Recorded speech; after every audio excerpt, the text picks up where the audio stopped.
اور وہ چیز یاد رہتی ہے پورے حوالوں سے.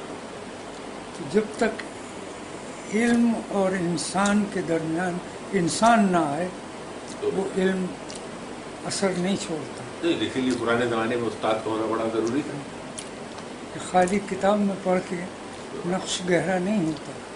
کسی انسان کے ذریعے وہ علم آئے تو پھر تا زندگی وہ اثر جاتا نہیں. لیکن میں نے یہ بھی پڑھا کہ کتابوں کی اہمیت کے لحاظ سے کہ خوب زیادہ کتابیں پڑھنا ضروری ہے، خاص طور پہ ان لوگوں کے لیے بھی جن کو لکھنا چاہیے. تو ان کے لیے وہ ایسا کام کر دیتی ہے جیسے پیڑ کو اگر آپ نے اگانا ہے تو کچھ جڑوں کے لیے بھی تو چیز چاہیے. پھول پتے تو سب کو اچھے لگتے ہیں. لکھنے کے لیے تو دو چیزیں ہیں، ایک تجربہ اور ایک مشاہدہ. اگر مشاہدہ نہیں ہے اور تجربہ ہے تو کوئی بات نہیں. نہیں، تجربہ زیادہ ضروری ہے، مشاہدہ اتنا نہیں ہے. لیکن تجربہ ہر شخص کا نہیں ہوتا، لہذا مشاہدے پر اکتفا کرنا پڑتا ہے. ظاہر تجربے سے جو گزرا ہے اور لکھے گا وہ تو چیز ہی اور ہے. اگر وہ نہیں ہے تو پھر جو آپ نے دیکھا ہے وہ بیان کر دیجیے. تو وہ اتنا اثر انداز نہیں ہوگا. اور اردو میں دقت یہ ہے عام طور سے کہ ہمارے ہاں نہ تجربہ ہے نہ مشاہدہ ہے. بس یوں ہی سوچ سوچ کے کہ ایسا ہوگا لکھ دیا. تو اس کا کیا علاج ہے؟ اس کا کیا یہ علاج ہے کہ جن لوگوں کا تجربہ ہے اور لکھتے نہیں ان کی محفل میں بیٹھ کے ان کی آج کل تو یہ چیزیں موجود ہیں ریکارڈ کر لی جائیں تو پھر کوئی لکھ دے. نہیں، ایسے نہیں لکھا یہ تو خود ہی اپج ہوتی ہے، خود ہی اپج ہوتی ہے کہ اپنے ہاں تجربے کی کمی ہے ایک عام آدمی کی زندگی میں. اور رائٹرز کو بھی آپ دیکھیں تو کلارک کی سی زندگی ان کی رہی ہے تو وہ کیا بیان کر رہے ہیں. انگریزی کا آپ دیکھیں گے تو پتہ چلے گا کہ یہ لوگ کسی منزل سے گزرے ہیں اور پھر اس منزل کو بیان کر رہے ہیں.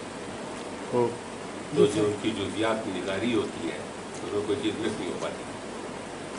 اپنے ہاں وہ تجربہ نہیں، اس لیے کہ اپنے ہاں کینوس اتنا بڑا نہیں ہے، ریڈرشپ اتنی نہیں ہے. ہمارے ہاں کتاب 200 چھپتی ہے اور وہ بھی نہیں بکتی. وہ بھی نہیں بکتی. کیا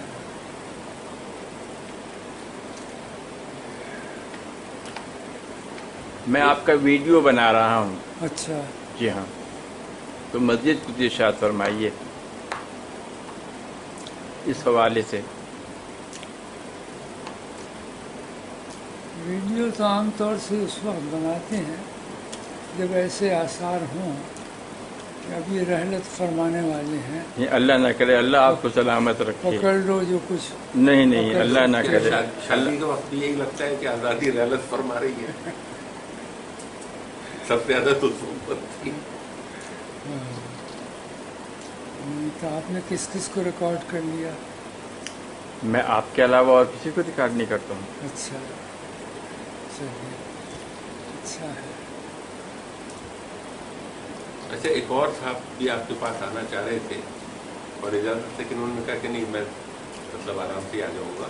وہ جو نظر امروہی صاحب کے ساتھ تھے، اچھا ان کا وہ تیسرا شمارہ آ گیا ہے کولاش کا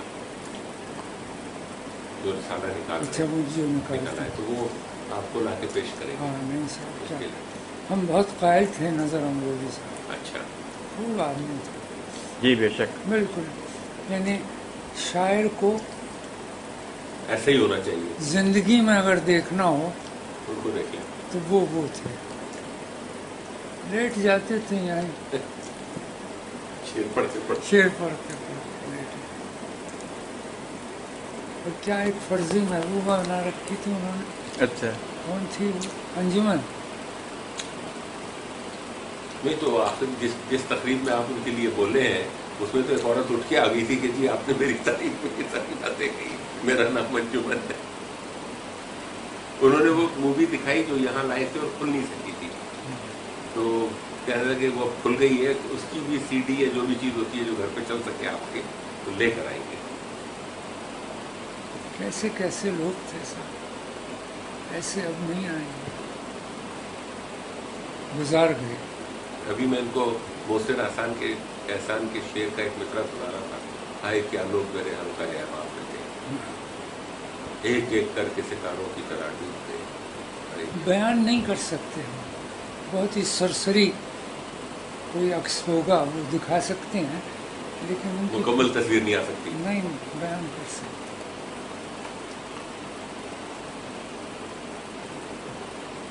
ایک بات اور بھی ہے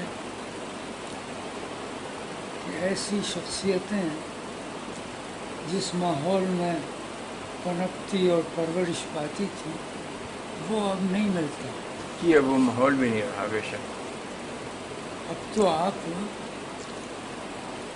ایک عام محفل میں کوئی ادبی بات کرتے ہوئے ڈرتے ہیں کہ یہ بالکل آؤٹ آف پلیس ہوگی، جو کہ واقعی وہ ہوتی ہے۔ جی آج سے 25-30 برس پہلے ایسا نہیں تھا،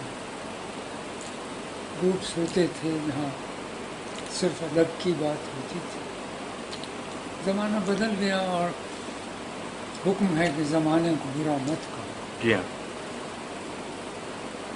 لا تسبوا تو اس الدهر۔ سے بھی خراب آنے والا ہے۔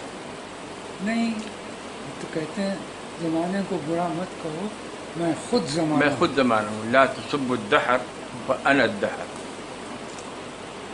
بات ہی ختم ہو گئی۔ ہمارے صاحب بڑی معنی خیز بات کہی ہے، جتنا غور کریں آپ۔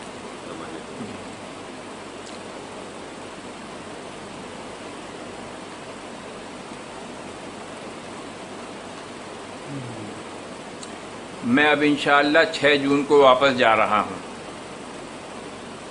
جدہ۔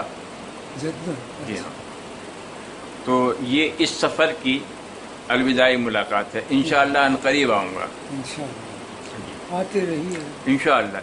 اچھا جدے میں کون ہے؟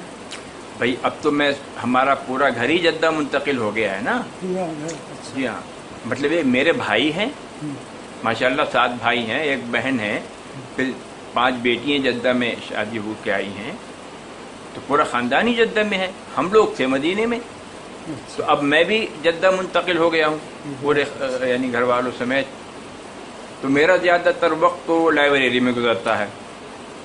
وہاں ہے اردو کا سلسلہ؟ میری اپنی لائبریری ہے حضرت۔ اچھا جی ہاں، ہاں، میں نے اپنی ایک لائبریری قائم کر لی والد صاحب کے مکان میں، اور رہائش کے لیے ایک علیحدہ فلیٹ لیا ہوا ہے، وہ ذرا دور ہے، تو میں تو سارا وقت اپنی لائبریری میں گزارتا ہوں۔ اس سے بہتر شغل کوئی نہیں ہو سکتا، بڑی بات ہے۔ تو انشاءاللہ آپ سے ملنے آتا رہوں گا۔ بس آپ جی ہاں۔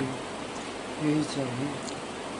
اب یہاں کون ہے آپ کے اعزاء میں؟ اعزاء تو بہت ہیں، لیکن نہ وہ مجھے جانتے ہیں نہ میں نے ان کو دیکھا ہے۔ آپ لوگوں کے لیے آتا ہوں، دوست بے شمار ہیں اور سبوں سے ملاقاتیں ہوتی ہیں، یعنی جو ہمارے جو بزرگ تھے، چچا، ماموں، خالو، ان سبوں کا انتقال ہو گیا۔ اب ان کی اولادیں ماشاءاللہ بہت زیادہ ہیں، لیکن وہ ایسی ہیں کہ جنہوں نے مجھے کبھی نہیں دیکھا صحیح اور میں نے انہیں کبھی نہیں دیکھا، تو آنے جانے کا بھی سلسلہ نہیں ہوتا۔ صحیح۔ وہ لوگ حج پہ آتے ہیں تو بالخصوص آ جاتے ہیں۔ کراچی میں کہاں کہاں جاؤں، مجھے تو معلوم ہی نہیں کون کہاں رہ رہا ہے۔ صحیح۔ اور دوست احباب جو ہیں وہ ماشاءاللہ بہت ہیں، اور ان کے ملنے کی جگہیں بھی مخصوص ہیں۔ بھائی آرٹ کونسل چلے گئے، فلاں جگہ چلے گئے، فلاں، تو ملاقاتیں ہو جاتی ہیں۔ تو اب آپ مدینے کی بجائے جدے میں ہیں؟ جی جی اور جدے میں ہی؟ جی جدے میں مہمانوں کی کثرت ہے۔ جی ہاں، کیونکہ وہ حج پر آنے والے بھی، عمرے پر بھی آنے والے، تو اس سے ذرا رونق بھی رہتی ہے۔ جی ہاں، لیکن مہمان تو مدینے میں بھی کم نہیں آتے ہوں۔ نہیں وہ تو آتے تھے مگر یہاں پر زیادہ، رسول اللہ کے سارے پاکستانی مہمان جو ہاں، آتے مگر وہ لوگ زیادہ تر اپنے وہ ان فرائض میں لگ جاتے تھے۔ جدہ تو بالکل نہ عمرہ نہ طواف، جدے جب وہ لوگ آتے ہیں تو ملنے ملانے کے لیے آتے ہیں، لہٰذا وقت نکال لیتے ہیں، ورنہ مکے میں طواف اور عمرے ہو رہے ہیں اور وہاں پر نمازیں۔ تو ملاقاتیں تو ہوتی ہیں مگر کیسے بھئی وہ آپ فلاں مسجد کے اس دروازے پہ مل جائیے ملاقات ہو جائے گی.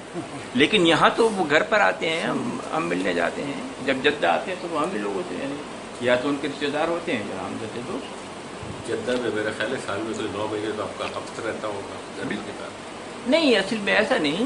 کراچی سے کچھ بہتر موسم ہے, یعنی گرمیوں میں کراچی سے کچھ بہتر ہے. سردیوں میں سردی نہیں ہوتی لیکن خوشگوار موسم ہو جاتا ہے. اور ویسے بھی اصل میں کتنی بھی گرمی کیوں نہ ہو, یہاں پر گرمی محسوس اس لیے ہوتی ہے کہ یہ بجلی بہت پریشان کرتی ہے. وہاں تو ہر گھر 24 گھنٹے ایئر کنڈیشن چل رہا ہے ہر ایک کا. چپراسی ہے تو اس کا بھی. جی. تو ایئر کنڈیشن گھر سے نکلے گاڑی میں بیٹھے ایئر کنڈیشن, جس جگہ گئے تو وہاں سے اترے ایئر کنڈیشن. اب سڑکوں پہ اگر آدمی مارے مارے پھرے گا تو ظاہر ہے کہ دھوپ بھی ہوگی اور گرمی بھی ہوگی, جو کہ اس کی کبھی وہی نہیں ہوتی. تو موسم گویا گوارا ہو جاتا ہے. اور واقعی اگر رات 4 بجے بجلی آئی ہے, اچھا 4 بجے تک ہم لوگ جاگتے رہے, کیونکہ اگر ایئر کنڈیشن نہ چلے تو نیند نہیں آ سکتی. کہاں؟ یہ گلشن سر سید. اچھا جی ہاں, یہ نارتھ نوراباد کی جی ہاں, نارتھ کراچی. ہاں, یہاں تو یہی صورت ہے.